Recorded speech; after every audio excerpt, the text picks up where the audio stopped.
vous êtes donc venu faire des révélations ici. Alors, nous allons donc parler du FMI maintenant, notamment des négociations qui se sont tenues entre le gouvernement congolais et le FMI. Là-dedans, vous savez qu'il y a une lourde ardoise du gouvernement congolais, donc du pays, y compris vous-même.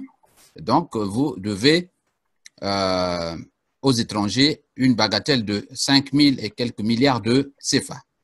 Alors, ce n'est qu'un début puisqu'on pense qu'il y a des dettes cachées et que le gouvernement devra révéler à la prochaine revue du FMI. À ce jour, la dette, le niveau de la dette est de 120% du PIB, c'est ce qu'on a dit. Alors, pour certains opposants ou certains résistants, cette dette pourrait être revue à la hausse jusqu'à plus de 200%.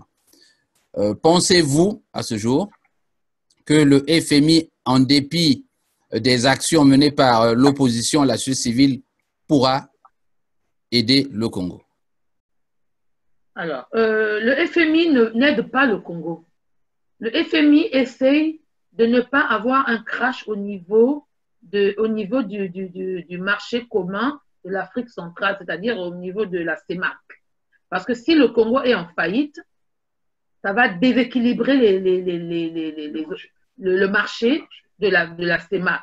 Et ça peut causer un gros problème au niveau financier international, enfin africain international. Bon, moi, je ne suis pas économiste. D'après ce que j'ai cru comprendre, ça devait être ça. Donc, le FMI équilibre, essaie de maintenir les pays en difficulté, la tête hors de l'eau pour continuer à maintenir l'équilibre. Hein? Sauf que le FMI, n'étant pas des saints et des anges, quand ils viennent vous prêter, ils vous prêtent avec de gros intérêts pour que vous puissiez que c'est de l'argent des autres. Ce n'est pas l'argent du FMI, c'est les prêteurs privés qui prêtent de l'argent via le FMI. C'est ça, non? C'est ce que j'ai cru comprendre. Oui. Donc, ces prêteurs privés-là, ils veulent des garanties. Et donc, le FMI, quand il vient au Congo pour voir Sassou Nguesso, parce qu'on évalue nos... Déjà, pour commencer, Sassou Nguesso, au départ, il disait, pour moi, il n'y a pas de clé. La bouche comme l'anus d'un éléphant, pour moi, il n'y a pas de clé. J'aimerais voir toutes ces vidéos-là. Pour moi, il n'y a pas de clé. Où il parle l'argent de la génération. Mais attends, il a dit qu'il y a l'argent de la génération future, c'est pour les générations futures. Il n'y a pas de crise. L'argent bleu. Voilà. Oui, et maintenant, d'un seul coup, il se retrouve, donc avec des excédents de combien de millions de milliards, on se retrouve, d'un seul coup, on passe du top au bottom, du plus haut au plus bas sans passer par le milieu. D'un seul coup, l'argent est passé par où? Qu'est-ce qu'on en a fait? On ne sait pas. Tout ce qu'on a construit au Congo, on a construit avec les dettes qu'on a contractées auprès des Chinois et autres. Donc maintenant, il va pleurer auprès du FMI pour dire « Ah, chez moi, il y a crise. Chez moi, il y a crise. » C'est le même crétin qui a dit « Pour moi, il n'y a pas de crise. » Le même, il dit « Chez moi, il y a crise. » Le FMI lui dit « Ok, il n'y a pas de problème, je peux te venir en aide. » Mais le FMI, c'est comme, moi, je prends toujours l'exemple, vous-même, toi-même, John Lewis, si tu vas à ta banque, tu dis « Banque, je veux emprunter 1000 livres ou 1000 dollars. » Ta banque, ce n'est pas ton copain, ce n'est pas ta maison, ce n'est pas ton argent. La banque n'a pas d'argent. La banque a l'argent que les gens vont déposer. Donc, si la banque te prête de l'argent, la banque ne va pas te prêter son argent parce que la banque n'en a pas. La banque est l'ensemble, est l'endroit où les gens vont laisser leur argent. Donc, si la banque te prête de l'argent, c'est qu'il a pris l'argent des autres pour te prêter. Donc, il faudrait que la banque fasse du bénéfice avec cet argent et rembourse l'argent des autres. Si toi, tu as déposé tes 500 à la banque, tu veux les récupérer. Quand la banque travaille avec tes 500, il veut les bénéfices, mais il te remet ton argent. Donc, quand tu vas demander de l'argent à ta banque pour dire, banque, prête-moi 1000 dollars, la banque va te dire, OK, il y a Marie-Louise Abia qui a laissé ses 500 ici, il y a Serge qui a laissé ses 500 ici, ça fait 1000 dollars, je peux te prêter. Mais alors, toi, tu gagnes combien? Tu dis combien tu gagnes? Quel est ton budget mensuel? Tu dépenses combien par mois? Tu dis combien tu dépenses? Est-ce qu'il te reste quelque chose pour faire des économies? Tu dis ce qu'il te reste pour faire des économies. Combien tu peux rembourser si je te prête 1000 dollars et sur combien de temps? Parce qu'il faudrait que quand Serge et Marie-Louise viendront chercher leur argent, qu'ils trouvent leur argent, n'est-ce pas? La banque ne peut pas dire à Marie-Louise et Serge, il n'y a pas votre argent. Donc, toi, quand tu vas te prêter, il faudrait que tu sois capable de rembourser l'argent de la banque. L'argent que tu as pris à la banque, que la banque a pris chez Marie-Louise et Serge. Donc, on te demande combien tu gagnes, combien tu dépenses, combien il te reste pour savoir combien tu vas rembourser de dettes. C'est tout. ce que le FMI a demandé à Sassou. Combien il rentre dans ton pays? Or, à ce jour, cette question-là, il n'y a pas de réponse précise. Bon, du moins, ils ont évoqué un montant. Combien rentre dans ton pays? Sassou n'est pas capable de dire. Combien sort dans ton pays? Il n'est pas capable. Combien sort de ton pays? Quel est ton budget? De quelles sont tes dépenses? Il n'est pas capable de dire. Si tu n'es pas capable de dire combien rentre et combien sort, est-ce que tu es capable de dire combien il te reste pour pouvoir payer une dette? À qui tu dois quoi? Il ne sait pas à qui il doit. Il ne sait même pas à qui, auprès de qui il a contracté des dettes. Le FMI lui a dit, OK, nous on veut bien t'aider, mais pour t'aider, il faut toutes ces informations. Donc, on te laisse là où tu es là, réfléchis, trouve les informations. Nous reviendrons te voir en février. Entre-temps, nous ne prenons aucune action. N'est-ce pas? Le FMI est parti et reviendra en février pour demander encore la même question. Ce n'est pas pour apporter l'argent. Non. Alors, donc, parmi les esquisses de solutions, c'est ce que j'ai cru entendre, vous demandez un dialogue. Alors, non. On finit d'abord l'histoire du FMI. On ne parle pas d'abord au dialogue. Hein. Le FMI est parti, reviendra en février, parce que c'est ce qui intéresse les Congolais. Hein. Le FMI est parti, puisque les gens comptaient sur le FMI qui allait apporter de l'argent. Le FMI est parti, il ne reviendra qu'en février pour reposer la même question. Combien tu gagnes et combien tu dépenses? Combien je peux te prêter sur combien de temps et combien tu peux rembourser? Donc, entre-temps, de maintenant à février, il faut que le Congolais mange. Et même en février, quand il viendra poser la question, ce n'est pas en février qu'il donnera l'argent. Il ira d'abord étudier le dossier, ça peut prendre 6 mois. Donc, le Congolais, ou plus. Donc, le Congolais doit manger. Comme Sassou a dit, pour moi, il y a crise aujourd'hui. Il faut payer les Congolais. Il retourne chez lui, il va dans sa chambre là-bas, là où il bouffe les gens, là où il a pris les cadavres, les ossements de Marie Ngouabi, Massamba, Deba et Cardinal, les consorts. Il va consulter les ossements. Les ossements lui disent non, il y a crise. Quand il a compris qu'il y a crise, là, il est retourné à Oyo et dit bon, il faut payer. Surtout les militaires, il faut les payer. Mais avec quel monnaie? Voilà, il faut les payer. Il faut payer certaines personnes qu'on ne peut pas. Donc, c'est pour ça qu'il a fait exprès. Pas payer les agents médicaux de CHU, mais payer les gens qu'il sait que ceux-là, si on ne leur donne pas l'argent, c'est sa fin. Alors, pour les pays, pour leur donner de l'argent, il a fait venir des Africains faussaires, donc notamment du Nigeria et du Cameroun, qui lui fabriquent de la fausse monnaie. Et cette fausse monnaie-là, pour qu'il n'y ait pas que de la fausse monnaie, puisqu'il sait que ça se saura, il est allé à Edou, là où il a enterré sa mère et l'argent, puisqu'il a enterré l'argent dans la tombe de sa mère. Le bossé a bouffé sa mère pour le pouvoir et il a enterré sa mère avec l'argent. C'est dans la tombe de sa mère qu'il cache l'argent. C'est pour ça que la tombe de sa mère est gardée 24 heures sur 24, 7 jours sur 7. Il est allé déterrer l'argent de la tombe de sa mère qu'il a mélangé avec la fausse monnaie et il est en train de payer les gens un mois à compte goutte. Et entre-temps, il y a certaines personnes, certaines indiscrétions qui nous disent de là-bas qu'il y a aussi d'autres endroits qu'ils ont caché de l'argent, ils ont enterré de l'argent. Quand ils sont allés déterrer cet argent-là, beaucoup d'argent, ils ont sorti des millions, je ne sais pas si c'est des milliards.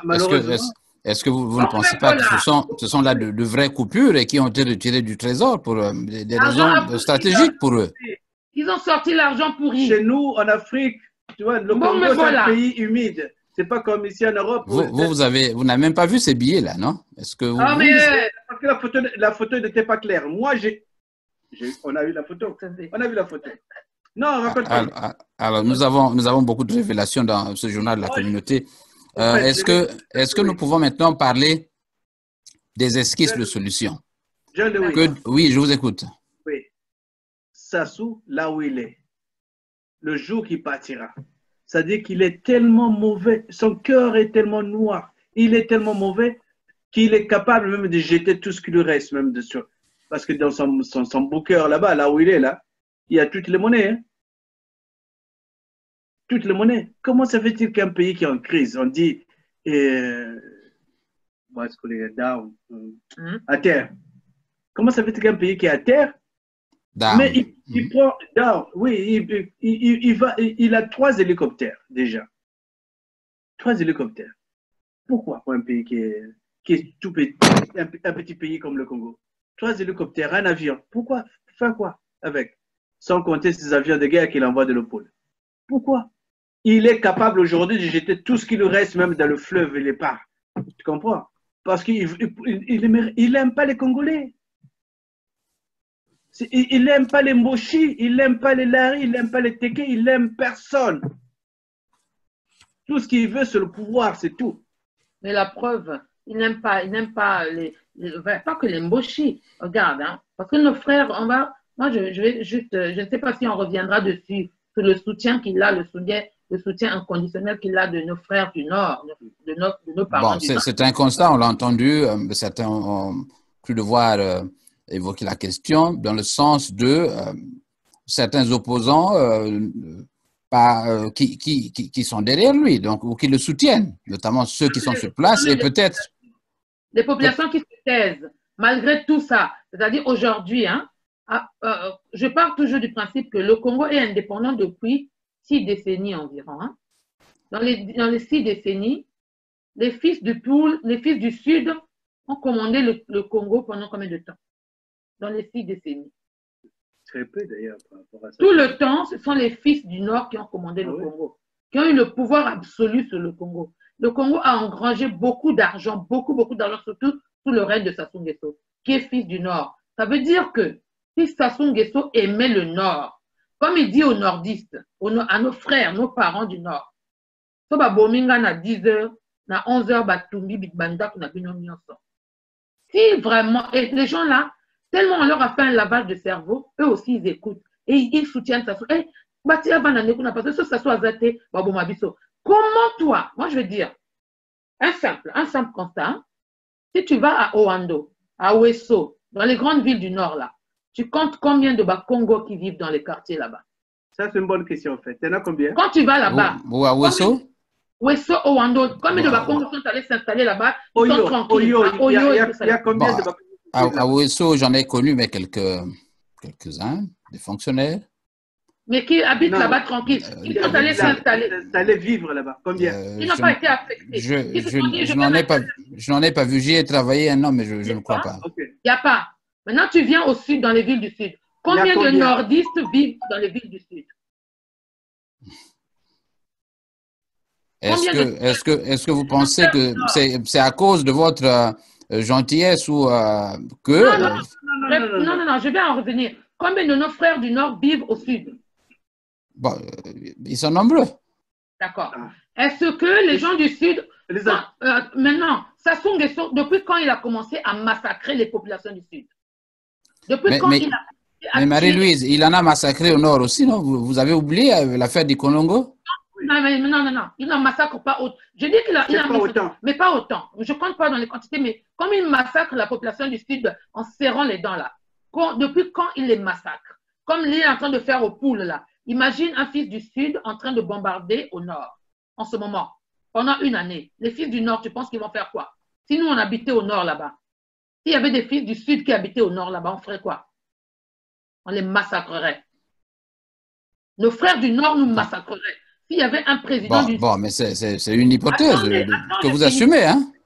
J'assume, ouais, j'assume. On assume. J'assume. On assume. S'il y avait des fils du Sud, dûment installés, tranquillement installés comme Congolais au Nord, qui s'assoient là-bas comme nos frères du Nord viennent s'installer à Lubomo, à Pointe-Noire, n'importe où. Si nous aussi, on dit, moi aussi, je dis, je vais à Ouando, je vais à Ouesso, c'est mon pays, je m'installe. Et qu'un président du Sud massacre, fait la guerre à une région du Nord là-bas, massacre comme Sassou Nguesso, massacre dans le pool. Si je suis au Nord, on me massacre aussi. Les gens du Nord ne me laisseront pas vivre, ils vont me tuer. Parce que Sassou Nguesso est en train de tuer au Sud. Nos frères du Nord, ils disent, ça ne nous concerne même pas. Ils sont assis là, et Sassou leur dit, en même temps que Sassou nous tue, nous, et nous, on ne dit rien. Nos frères du Nord sont avec nous dans le quartier. Nous vivons ensemble. Nous ne les tuons pas, nous ne les tapons pas, nous ne les injectons. Parce que ce n'est pas eux. C'est les crimes de Sassou Nguesso. Sassou leur dit, si on me tue à 10h, on vous tue aussi à 11h. Et vous aussi, vous acceptez. Ça veut dire que vous êtes solidaire de Sassou Nguesso ou quoi? Ça veut dire que vous acceptez que ces crimes, vous endossez ces crimes. Si vous pensez qu'en le tuant, on va vous tuer aussi, ça veut dire que vous êtes complice de ces crimes ou quoi? Si vous êtes du Nord, vous vivez avec vos frères du Sud, et que vous dites que après Sassou Nguesso, on va vous massacrer. Ça veut dire que vous êtes complice des crimes de Sassou Nguesso. Marie-Louise, sur ce point, j'ai suivi le jeune homme, celui qui était à la GER, là, qui a fait une vidéo dans laquelle il montrait qu'effectivement, il y a beaucoup de Sud, il a cité des noms d'hommes du Sud qui soutiennent Sassou dans ce comportement. Oui, je sais. Mais moi, je veux dire ceci. Moi, je veux dire, tout le monde doit se lever. C'est-à-dire, on n'entend pas beaucoup de voix. Il faut compter le nombre de voix des populations civiles du Nord, de nos frères, nos sœurs, nos mamans du Nord qui disent non au comportement de Sassou Nguesso. Moi, je ne dis pas que les gens, moi-même, j'ai déjà ma liste des coupables de ma région, mes 2 régions. Du Niari et du Kwilu, j'ai ma liste.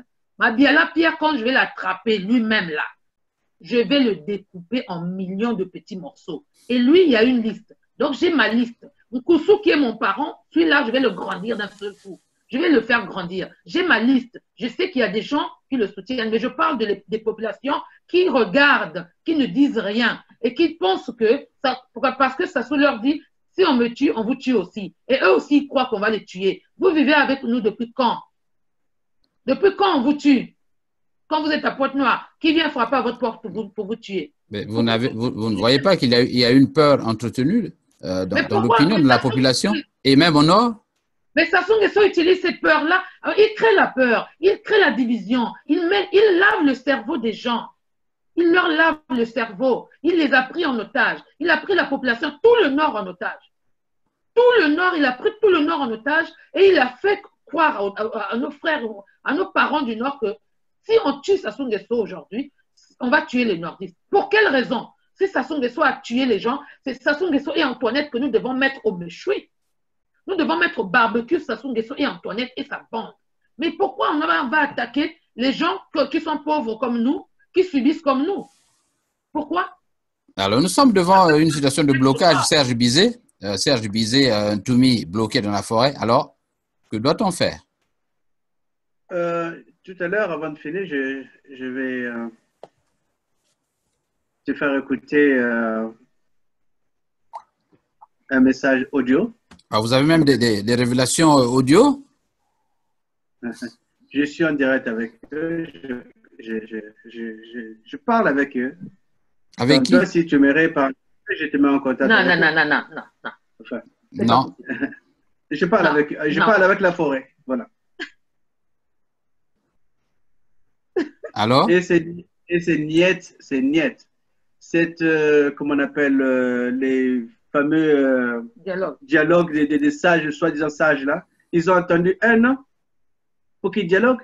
Lui, il a attendu 1 an après avoir tué, comme il sait qu'il n'a plus rien aujourd'hui à faire. Il n'a plus d'argent pour payer les militaires. Tu sais qu'il y a les militaires qui vont demander aujourd'hui à manger aux vieilles dames qui font le manioc dans la forêt. Oui, je peux te donner des informations, j'en ai ici.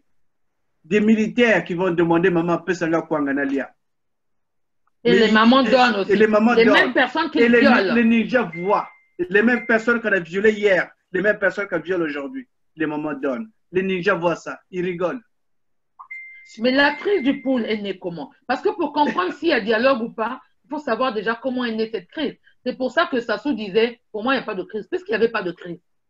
Il n'y avait pas de crise puisque Sassou l'a fabriqué de toutes pièces. Mais envisagez les conditions d'un dialogue maintenant.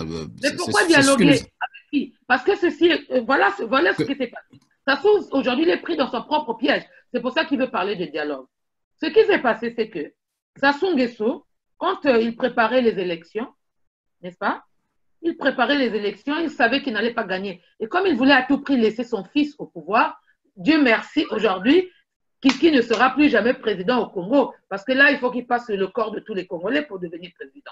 Ça, je pense que le rêve est parti, comme va partir son père. Comme Sassou avait planifié que son fils le remplace au pouvoir, et donc il faisait tout pour rester, pour tricher dans les... Il savait, parce qu'il a payé tous les cabinets comment ça s'appelle, de survey, de trucs là, pour savoir s'il va gagner, des sondages. Pour savoir s'il va gagner. Tous les cabinets, on lui a dit, tu ne gagneras jamais. Tous. Il a payé, hein. Tous les Ipsos et tout ça là. Tous lui ont dit, tu ne gagneras pas. Ils lui ont donné, ils lui ont fait un gros sondage, un bon. On lui a dit, tu ne gagneras pas. Et lui, il a dit, comment il gagne? Ça se trouve, c'est un bon stratège. Pour ça, moi, je ne l'aime pas, mais je le félicite pour ça, c'est un bon stratège. Il ne faut pas le féliciter, il faut plutôt le maudire. Non, je le félicite. Vous le félicitez. Je le félicite pour ça, c'est un bon stratège. Donc, dans sa stratégie, il s'est dit, si je ne triche pas, je ne gagnerai jamais. Puisqu'on lui a dit qu'il ne gagnera pas.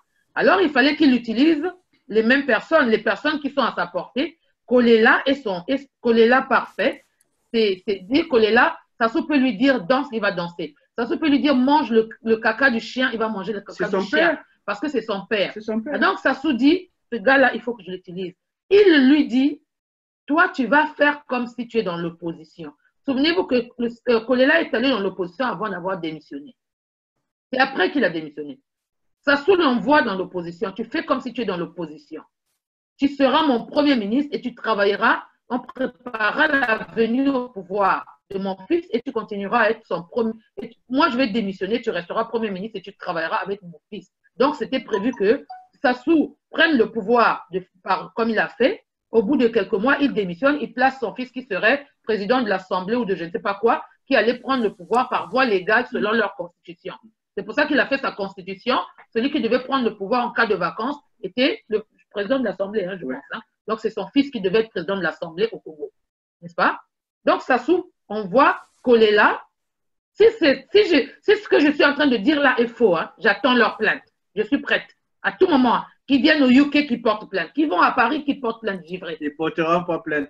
C'est une vérité. Oui, mais Marie-Louise, ça c'est l'histoire, c'est vrai.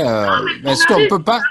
On en arrive, mais c'est l'histoire que les Congolais ne connaissent pas. C'est pour ça qu'il y en a qui réclament le dialogue, ils ne savent pas pourquoi. Donc, Sassou envoie Kolela dans l'opposition pour faire diversion et amener les informations de l'opposition à lui pour qu'il sache comment contrer l'opposition. Et Kolela, n'étant pas opposant, il devait juste se présenter comme ça, sans chercher à être président. Kolela rentre dans l'opposition parce qu'il est venu faire cette mission-là. Il arrive à l'opposition, il le fait, il joue son rôle. Emmener les informations à Sassou, ainsi de suite. Nous, tout comme des moutons, on l'a suivi, on a cru qu'il était de l'opposition. Et comme Sassou, plus ça avançait, plus il constatait qu'il n'avait pas de code. Sassou, il était perdu, il était fini. Hein. Pendant la campagne, Sassou était fini. Mais lui, dans son plan, il avait dit comment il va faire pour se proclamer président dans ce cas-là, s'il ne crée pas une zizanie au Congo, avec cet engouement qu'il y avait au Congo. Comment il allait faire pour se proclamer président s'il ne crée pas de diversion? Pour créer la diversion, il se dit, je vais aller où? Au Niari, il n'y a personne. À qui il va faire porter le chapeau de terrorisme? Dans le Kwilu, il n'y a personne. Il a regardé dans toutes les régions. Personne au Congo ne pouvait porter le chapeau de celui qui vient le distraire. Alors, il va dire à Kolela, invite-moi Toumi ici. C'est Kolela qui invite Toumi pour venir le soutenir à son meeting. Ouais. Toumi vient à Brazzaville innocemment, sans savoir. Sans savoir. Il vient soutenir Kolela, que lui aussi, il croit être devenu opposant. Parce que lui, il est tombé dans le même piège que nous. Ouais. Toumi a cru que l'autre était devenu opposant. Il est venu soutenir son frère. Normal. Après ce soutien-là, Sassou a dit, je l'ai eu. Le jour où il va proclamer ses élections, puisqu'il sait que tout le monde savait que Kolela et Mokoko avaient gagné. Donc, avant qu'il ne proclame, il dit, bon, comment on va faire? Il faut créer la zizanie chez les gens, les récalcitrants, ceux qui vont réclamer la victoire. C'est lesquels? Eh bien, les gens de Kolela. Donc, on va tirer, lui-même Sassou, il va tirer à Bakongo. Vous croyez que Toumi est assez bête pour se rebeller et tirer dans son propre quartier? Si vous êtes en colère, vous tirez dans votre maison? Et il y avait combien d'armes là-bas? Comment se fait-il qu'aujourd'hui, s'il fallait seulement attaquer ce commissariat-là, il y en avait combien? Donc, Sassou va tirer là-bas. Il va tirer là-bas et puis après, il dit, les ninjas ont tiré. Personne ne les a vus, mais les ninjas ont tiré. Toumi, qui ne savait pas aussi, a cru que, c'est vrai, les Laris se sont révoltés.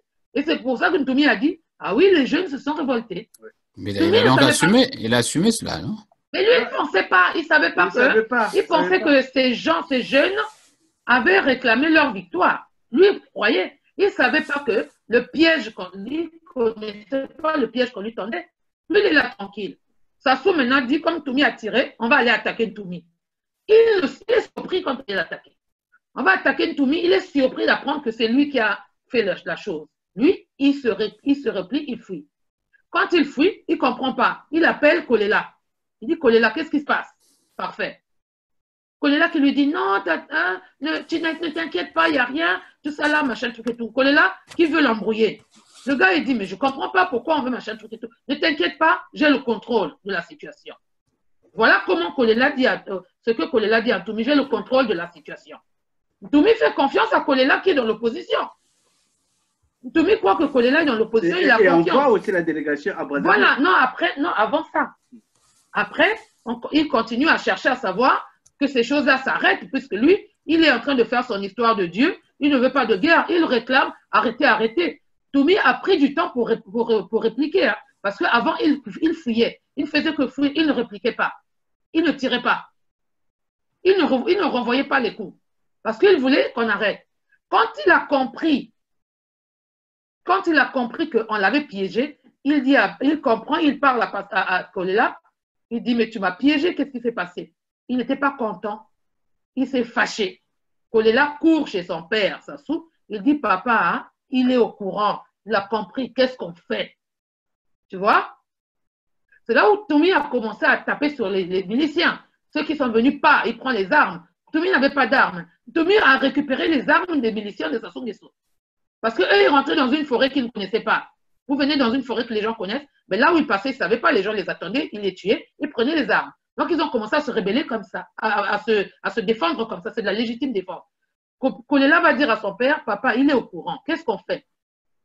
Sassou Nguesso qui dit, ne t'inquiète pas. Puisque Sassou avait prévu que cette diversion-là allait durer 3 mois, le temps maximum 3 mois, le temps qu'il asseye son pouvoir et qu'il place Kolela comme Premier ministre et qu'il reste là quelques mois et qu'il démissionne et qu'il mette son fils Kiki qui travaille avec Kolela. Non, comme Kolela est venu lui dire que lui est au courant, Sassou lui dit, ok, on va lui proposer un peu d'argent, parle-lui. C'est là où ils ont commencé à demander des délégations pour venir parler. Ntoumi a envoyé des gens pour venir parler. Les gens de Ntoumi, quand ils venaient, on les arrêtait. On les arrêtait. Ils portaient disparus. Les femmes violées. Voilà. Et Ntoumi disait, moi, je ne veux pas d'argent. Et comme il ne veut pas d'argent, on lui dit, on fait pression, on va arrêter tes gens, on va violer tes personnes, jusqu'à ce que tu acceptes l'argent. Ntoumi a refusé l'argent. Donc, Sassou voulait encore acheter Ntoumi. Voilà ce que les Congolais ne comprennent pas. On accuse Ntoumi. Ntoumi ne voulait pas d'argent, il a refusé. La pression de Sassou Nguesso, c'est arrêter, mettre pression sur Ntoumi, arrêter ces gens, arrêter les personnes qui sont proches de Ntoumi, n'est-ce pas, pour forcer Ntoumi à accepter l'argent. Ntoumi a dit, je ne prends pas l'argent, je ne veux pas de cet argent-là. Ntoumi a refusé l'argent. Et voilà maintenant que Sassou l'appelle terroriste. Ntoumi a dit, on va faire un dialogue, on s'assoit, tous ensemble, toute la nation, pour parler de ce qui se passe actuellement, parce qu'on ne comprend pas. Sassou a refusé. Sassou a dit, on ne dialogue pas avec un terroriste. On ne dialogue pas avec les terroristes. Maintenant, aujourd'hui, Sassou veut le dialogue avec qui? Avec le même terroriste? Voilà la crise du pool. Donc, Kolela est vraiment dans la crise du pool, le point central. Si les gens du pool ne comprennent pas, comment je vais dire, ne comprennent pas le rôle de Kolela dans la crise du pool, c'est qu'il y a un problème dans le pool. Alors, s'agissant Kolela, vous l'écartez déjà comme étant un vrai opposant, de la même manière que Satima Abiala, mais les autres dont on parle souvent, le professeur Boao, Madame Mounari, tout le temps embastillés. Ouais. Qu'est-ce que cela vous inspire, Marie-Louise et Serge Bizet? Je vais laisser Serge parler d'abord. Moi, j'ai toujours dit, dans toutes les révolutions, il y a la femme. Cette femme-là, moi, j'ai confiance en elle. Donc, quel que soit ce qui va arriver, demain, après-demain, toutes les façons, nous sommes tous responsables. John Lewis? Oui, je vous écoute, allez-y. Vous aussi, vous êtes responsable de Sassou s'il a prospéré, s'il est devenu ce qu'il est aujourd'hui. Vous en êtes aussi responsable, non? Non.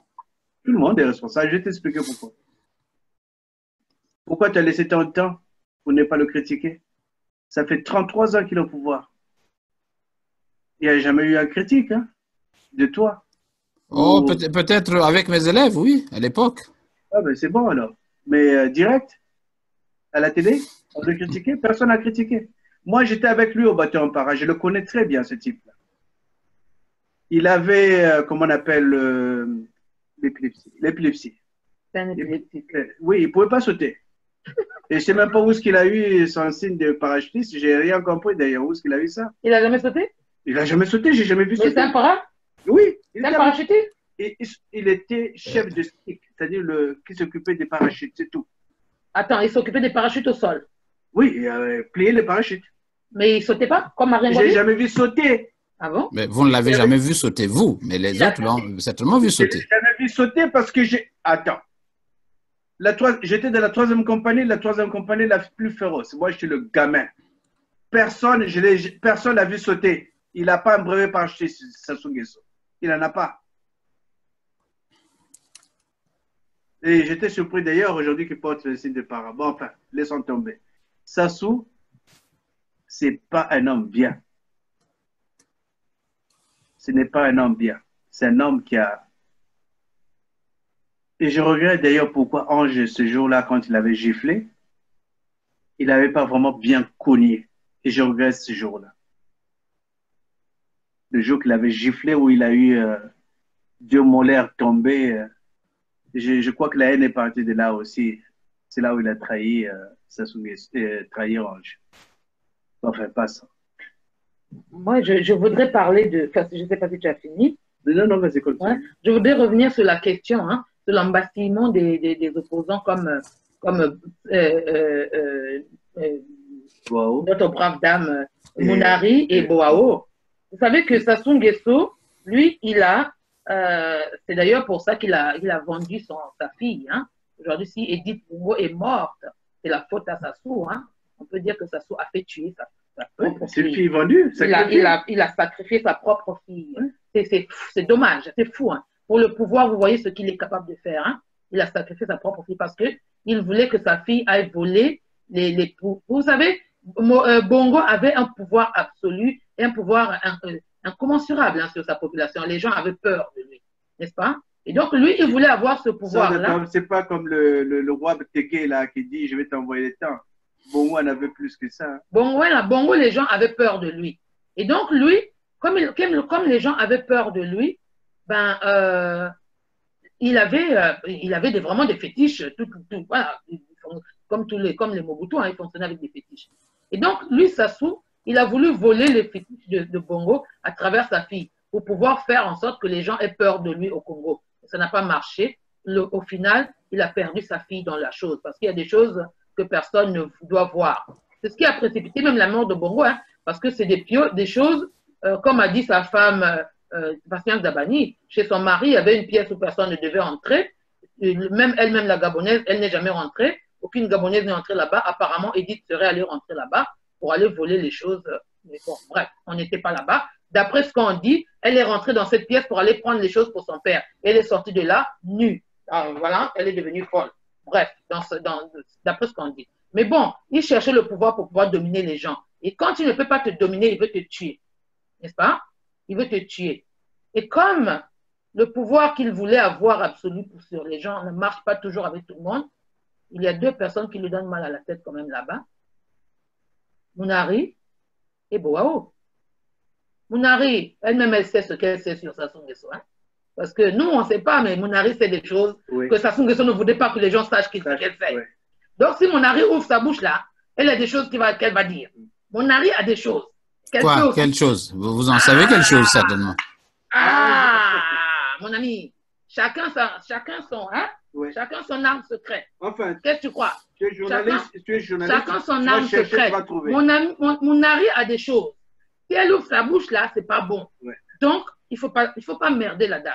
Il faut la laisser. Il faut la laisser tranquille. Il faut la laisser. On l'embâtit, mais on n'en touche pas. Ouais. Mais de la même manière, mais elle ne va pas embêter Sassou, non? C'est pas réciproque. Il n'y a pas une réciprocité morale. De quoi? Je ne dévoile pas ce que je connais de vous et puis vous me laissez tranquille. Non. Si tu me touches, je pars. Si tu me touches, je pars. Je pars. Je balance tout, voilà. Donc, Boao aussi, pareil. Boao aussi fait des choses. Il y a des gens qui ont vu, comme Marine Ngouabi est mort. Tout le monde n'était pas petit. Ah oui. Ce n'était pas les Bakongo qui ont tué Marine Ngouabi. À Congo, à Boma, Marien, c'est pas ça. Il y a des gens qui ont vu, qui sont encore là. Tu vois, non? Aujourd'hui, là. C'est-à-dire, si les gens, comme tu as dit tout à l'heure que Sassou a aussi tué les gens du Nord. Ça, c'est vrai. Si les gens du Nord se levaient aujourd'hui qui disaient que Sassou Nguesso, c'est un assassin, que tous les gens, Oxan Sikonga, que les parents disent où est passé notre enfant, que l'autre encore qu'on a empoisonné là, c'est pas moi, Il y en a beaucoup. tous les gens qu'il a empoisonnés autour de deux là-bas, que les gens du Nord se lèvent pour dire trop, c'est trop. Sassou Nguesso aujourd'hui là, il y a des gens qui vont parler, qui vont dire il a fait ci, il a fait ci, il a fait ça. Il va tomber direct. Direct. C'est pour ça qu'il est obligé de dominer les gens, chercher à dominer les gens du Nord. Et ça marche. Parce que ça, on domine, tu sais, spirituellement, on te domine parce que tu es faible spirituellement. Et les gens du Nord, ils sont faibles spirituellement. Ils ne comptent que sur les fétiches. Et le fétiche n'attaque que l'autre, que quelqu'un qui est dans son... Les ténèbres n'attaquent que les ténèbres. Les gens du Nord sont tous dans les fétiches. Et comme ils sont tous dans les fétiches, ben le fétiche les attaque. S'ils commencent à sortir des fétiches et être dans la lumière, les fétiches de Sassou ne pourront jamais les atteindre. Jamais. Tu vas voir comment Sassou va tomber direct. Parce que ces choses-là ne marcheront plus. Quand il va dire Kani à quoi? Kani à Tufinakwanga, ça ne marchera plus. Donc, Boao, pour revenir à Boao et Mounari, ces deux-là, ils savent ce qu'ils savent. Sassou sait ce qu'ils savent. N'est-ce pas? Sassou lui-même, il sait.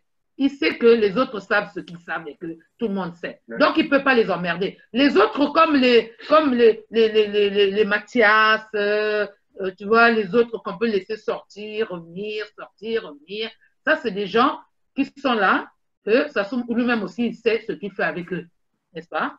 Comme le ministre qui est passé tout récemment en France, le ministre Mirassa, qui s'est attiré des foudres de partout.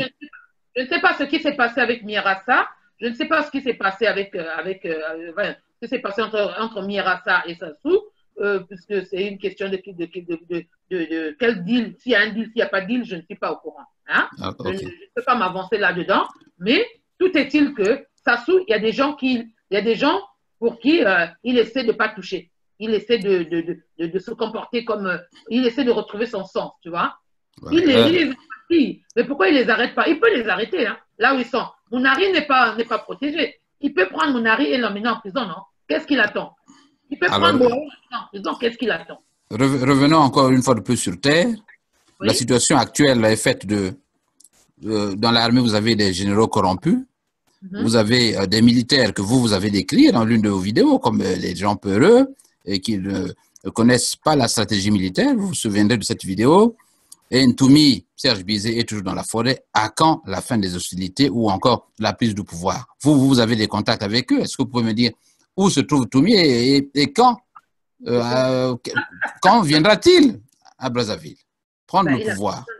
Mais il n'a pas besoin. Mais ça dure trop déjà, non? C'est pas lui. Il n'a pas besoin de l'air. Est-ce que c'est lui qui a commencé? Et puis, il y a une chose qui est vraie. Dans le même temps, les populations en souffrent. Vous avez le chemin de fer. Qui bombarde qui? Est-ce que c'est Ntoumi qui bombarde les populations? Est-ce que Ntoumi a des... Mais oui, mais vous ne m'avez pas proposé des esquisses de solutions. On a débattu pendant plus d'1 heure, mais vous ne proposez absolument rien.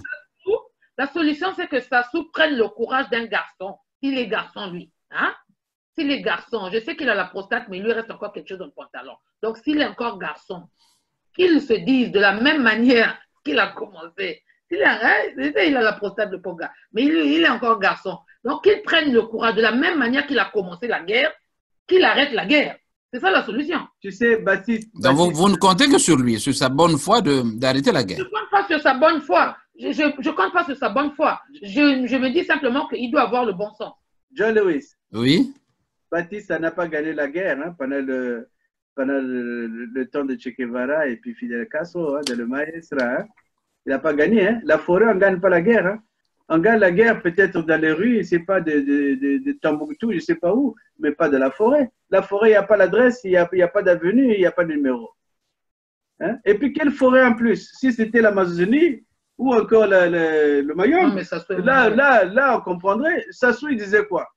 Et il se cache dans les buissons là-bas. C'est que les buissons. Il n'y a que les buissons. Mais il a rasé tout. Il a brûlé tout. Il n'arrive pas à trouver Ntoumi. Quelle est la forêt qu'il y a dans le pool? Quel genre de forêt il y a dans le pool? Moi, j'ai voyagé dans le pool, je n'ai pas vu de forêt. J'ai voyagé dans le pool, je n'ai pas vu de forêt. Où quelqu'un peut se cacher, où les hélicoptères avec des infrarouges ne peuvent pas voir quelqu'un. Quelles sont les forêts qu'il y a dans le pool où on n'arrive pas à voir Ntoumi? Ce n'est pas le Mayom. Dis-moi. Pour aller bombarder les populations civiles tous les jours. Qu'il arrête. La solution, c'est celle-là. Plus de 300 villages détruits pour rien. Mais le FMI aussi ne lui donne pas l'argent à cause de ça. C'est pour ça qu'il veut le dialogue, parce qu'il veut maintenant dire que moi je veux le dialogue, c'est eux qui ne veulent pas. C'est ce qu'il veut montrer. Mais Toumi veut à tout prix qu'ici il y a un dialogue, il faudrait qu'il y ait la communauté internationale et que ce ne se passe pas au Congo. Je voulais te faire écouter des bandes ici, mais c'est pas grave parce que peut-être bientôt tu vas arrêter ton émission. Non, vous pouvez les diffuser. Hein. Je voulais donc faire écouter à tout le monde un message qui vient de la résistance. Si Sassou pense effectivement que ça y est, parce qu'il a dit venez rendez les armes, on va leur donner de l'argent.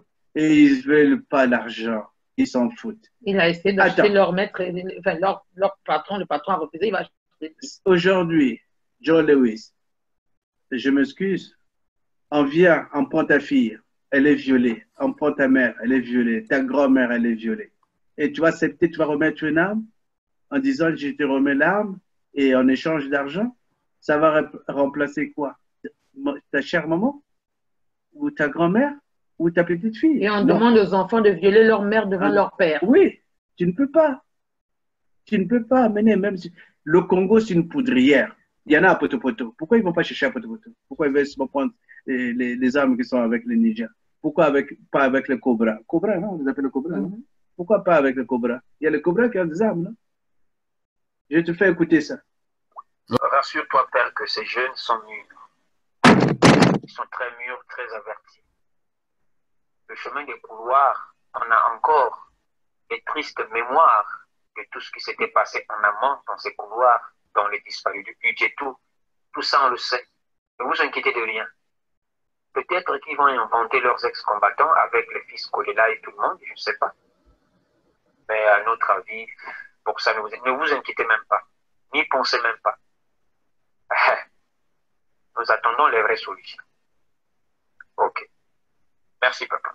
Je t'ai envoyé tout ça comme étant, pas des blagues, mais une manière de passer un message pour dire que les jeunes manquent de cette démarche. Et ils sont aussi fâchés de ça. Et ces hommes du pool que vous entendez parler, c'était presque la majorité présidentielle du pool. Paul Goma qui a parlé comme étant notable, c'est l'ancien sous-préfet de Mindouli. Donc, c'est entre eux. Donc, nous, on ne les reconnaît pas en tant que ça du pool. C'est des bandits, c'est des traîtres. Et donc, voilà. Voilà. C'est un des messages que j'ai eu pour vous dire, dire à tout le monde qu'il n'y aura pas question. Et ça, voilà quoi. Il dit le fils Kolela, hein, parce que tu as vu, parce que tout le monde sait. C'est pour ça que je dis que si ce que j'ai dit est faux, que Kolela porte plainte. Kolela a vendu le pool, Kolela a vendu l'opposition, et c'est Kolela qui a fait que Mokoko soit en prison aujourd'hui. C'est Kolela qui a fait que Mokoko soit en prison aujourd'hui, parce que Kolela, Kolela qui a reconnu, comment je vais dire, a déclaré Sassou vainqueur, n'est-ce pas? Quand Sassou ne l'était pas. Kolela déclare Sassou vainqueur, il fait allégeance à Sassou Nguesso, et Mokoko refuse de faire allégeance à Sassou Nguesso, n'est-ce pas? Et quand Kolela part là-bas, les gens commencent, les autres commencent à l'indexer pour dire mais tu as trahi, tu as trahi, tu as trahi.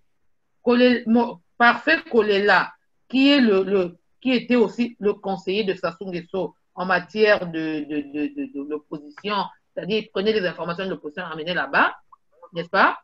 Il dit, c'est lui qui a conseillé à son père, pour que tu sois en paix, il faut que Mokoko parte.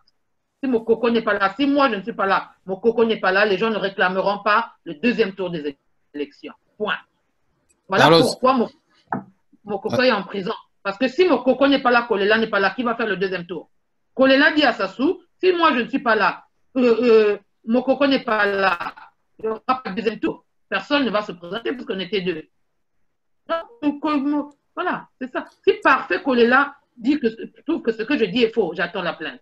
Jean-Louis. Alors, Serge Bizet, on va conclure sur ce point. Allez-y, un mot là-dessus. Saluer tous les opposants. On aime beaucoup. Hein, parlez un peu plus fort, Serge Bizet. On aime beaucoup. Enfin, je voulais d'abord saluer tous les opposants, qu'ils soient aux États-Unis ou là où vous êtes, au Canada, en Afrique du Sud, en Angola, un peu partout, et même en France. je voulais dire aussi un grand salut à tous nos prisonniers politiques, parce que c'est vrai qu'on ne les envoie pas un bonjour. Oui, il y a Paulin Makaya qui sort d'ici là, non? D'ici décembre, je crois. On espère que d'ici décembre, tout le monde va sortir. Tout le monde. J'espère ça. Et puis aussi, je voulais faire un coucou partant de ma toute dernière vidéo, et qui a explosé d'ailleurs. C'est l'explosion de plus de 150 000 vues en un rien de temps. Et j'ai rencontré un prisonnier politique, mais celui-là est camerounais. Je ne m'invente pas quand je fais des chiffres. Je crois que je véhicule un message, et c'est ça ce qui est plus important. On véhicule des messages, non. On ne fait pas ça pour qu'on soit vu par X, Y, non, c'est pas ça. Au moins que le message passe. J'ai rencontré un monsieur qui s'appelle Aya Mohamed, par Internet, bien sûr. Il est prisonnier politique. Il est toujours il est en prison, mais j'arrive à communiquer avec lui. C'est un Camerounais, de maman nigériane, de papa camerounais. Aya, c'était le président de la FIFA de l'Afrique et au Cameroun aussi. Il est très connu, Aya Mohamed. Il est là d'ailleurs. Et je lui dis encore grand coucou. Ils sont opposés à Biya, a dit il est trop vieux, je pense que c'est le moment qu'il plie bagage. Juste pour ça, on l'a mis en prison. Voilà, avec vous, Marie-Louise, nous allons conclure sur la question de proximité. Parlez-nous de votre village. De quel village êtes-vous? Quel village, c'est-à-dire? Votre village. Village au Congo? Oui. C'est de Yo. C'est la question de proximité. Parlez-nous de votre village. Quel est l'état de votre village? Avez-vous une pensée pour ceux qui sont chez vous? Est-ce que vous les appelez? Est-ce que vous y avez été? Waouh. Moi, je suis congolaise. Hein. C'est tout. Moi, je suis congolaise. Mon village, c'est le Bomo, Dolizy, en fait. Je suis née là-bas, j'ai grandi là-bas. Mon village, c'est Dolizy. Et puis, mon quartier, c'est Gaïa. Donc, j'ai une forte pensée tous les jours de ma vie pour les jeunes de Dolizy et principalement de Gaïa. Quand on voit Dolizy, la troisième ville du pays, n'est-ce pas, avec la richesse du bois qui est là, et l'état dans lequel Dolizy est, avec les jeunes qui sont désœuvrés, qui n'ont pas de, les filles qui doivent se prostituer pour vivre et tout ça là, l'école, il n'y a pas et tout ça, il n'y a aucune structure de jeunesse, hein, il n'y a rien pour cette ville-là. Ça me fait très mal. Voilà ma ville à moi, hein. Donc, moi, mon village, c'est Dolizy. Je n'ai pas d'autre village que ça. C'est ma ville. Maintenant, pour finir, si tu me permets de dire un petit bonjour. Oui, allez-y. Hein? Déjà, je félicite, hein, je profite de cette antenne pour féliciter nos frères de la diaspora de l'Amérique, hein? Les Georges Goma et tout ça, qui se vertuent comme des beaux diables, qui se battent comme vraiment, bravo. Hein. 22, hein, c'est bizarre. Ça, moi, je dis que ce qu'ils font, c'est efficace et c'est bon. Et donc, je les félicite vraiment chaleureusement. Donc, il n'y a pas que ceux que j'ai cités, celui que j'ai cité, mais toute la diaspora de l'Amérique du Nord. Et aussi, je ne sais pas si tu connais le pasteur Patrick Kouka. Non. Bon. C'est un homme de Dieu là-bas. Bon. Et il veut vraiment tout s'impliquer pour aider. On va voir ce qu'il peut faire. On termine par une petite question là. Moi, je salue d'abord les gens, les courageux gens, les courageux congolais. Hein. Donald se bat comme un beau diable. Il finit tout ce qu'il a à faire toute sa vie. Il est là à conscientiser les populations françaises sur le cas du Congo. Aujourd'hui, les Français, beaucoup de Français découvrent le Congo à travers le travail, l'excellent travail que fait Donald dans le métro à Paris. Alors, on a les indignés, mon Dieu, mes frères, Alain Kipo, il y a leur chef Roland Nitou, il y a Elie et les autres hein, qui vont tous les jours, qui risquent tous les jours leur vie en allant même rentrer dans les propriétés de Sassou Nguesso. Bravo les indignés, bravo, bravo, bravo. Et puis, tous les membres de la diaspora hein, qui font quelque chose de bien. À tous les autres qui sont dans la logique de c'est moi qui ai fait, c'est moi qui ai si. Voilà, moi je dis mes frères, il y a beaucoup de gens dans la diaspora qui sont allés à l'école pour devenir bêtes. Normalement, on va à l'école pour apprendre, pour s'instruire et devenir intelligent. Eux, plus ils avancent, plus ils sont bêtes.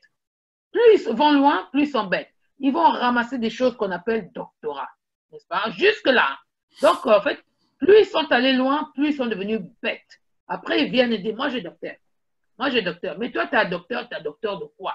Ton pays, là-bas, il y a un crétin qui te pisse dessus. Tu fais quoi? Tu viens me dire, moi, j'ai docteur, moi, j'ai docteur. Mes frères, on oublie docteur. On oublie doctorat. On oublie tout ça. Tout ça, c'est rien du tout. Le blanc qui t'a donné, il n'en a même pas besoin. Ça veut dire que c'est rien. Si tu veux être docteur, prouve docteur chez toi. C'est-à-dire, soigne ton peuple. Nous devons tous avoir un seul et même objectif. Moi, je n'ai pas envie d'être ministre de je ne sais pas quoi, ça ne m'intéresse même pas. On ne pense même pas à ça. On pense à une chose. Sassou doit partir, point. Et tous ensemble, il n'y a pas à dire, moi j'ai la meilleure solution, c'est ma manière, c'est ma pensée qui est mieux. Non. Sassou doit partir. Parmi nous, il y a des gens qui prennent l'argent de Sassou. On les connaît. On les connaît.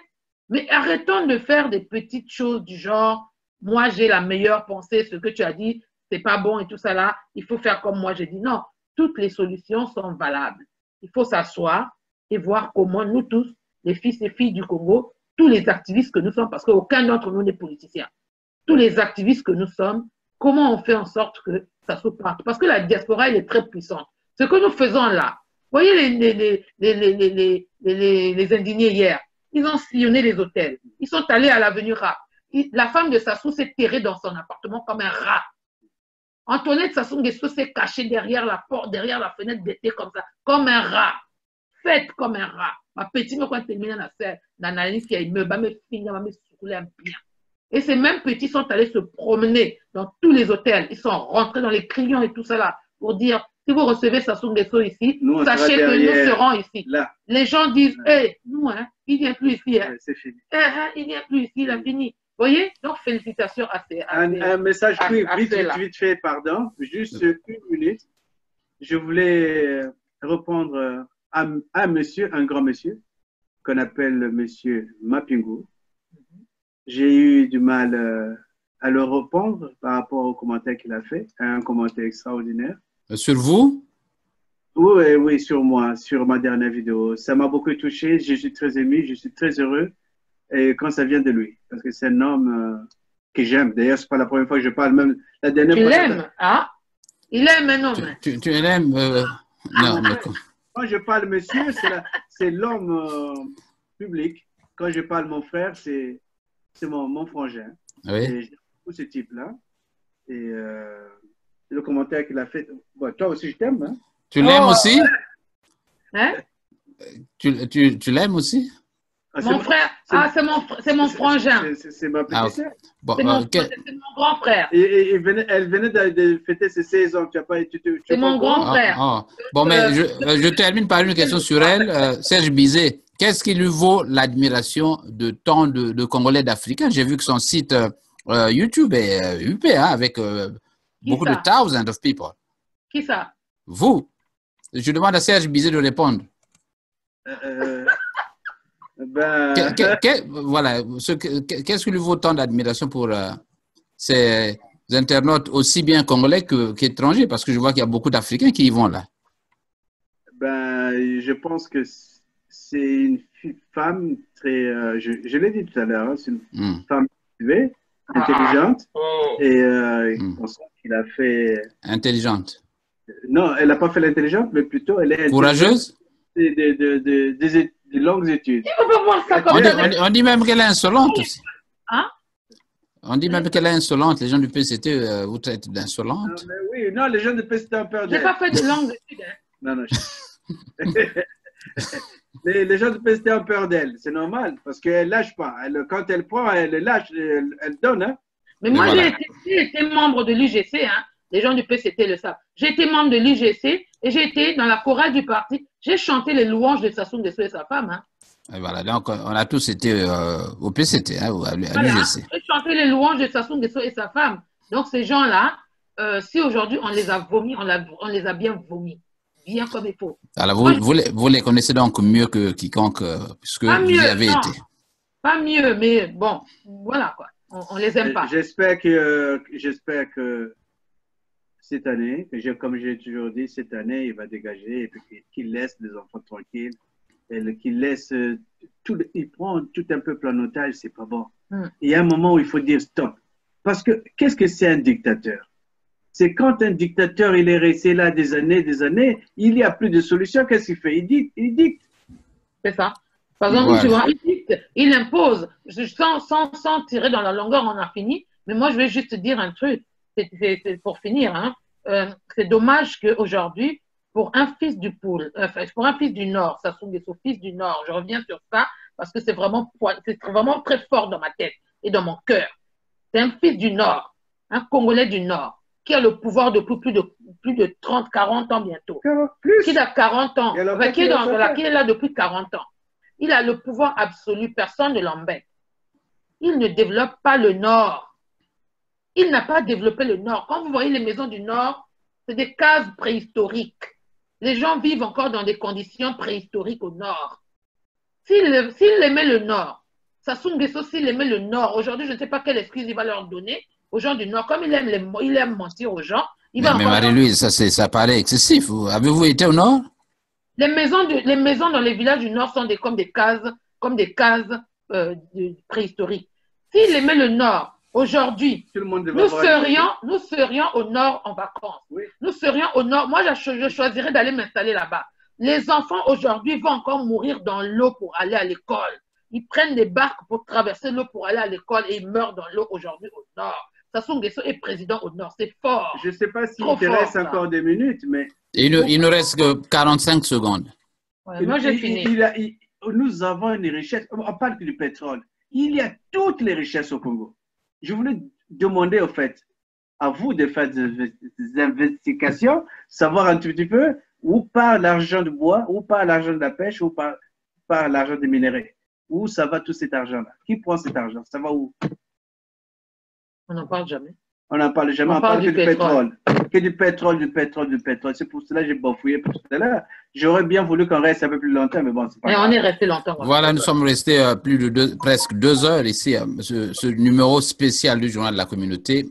Nous avions pour invité Serge Bizet et Marie-Louise Abia du UK. Donc, ils sont 2 compatriotes du UK. Merci, chers amis, et à la prochaine.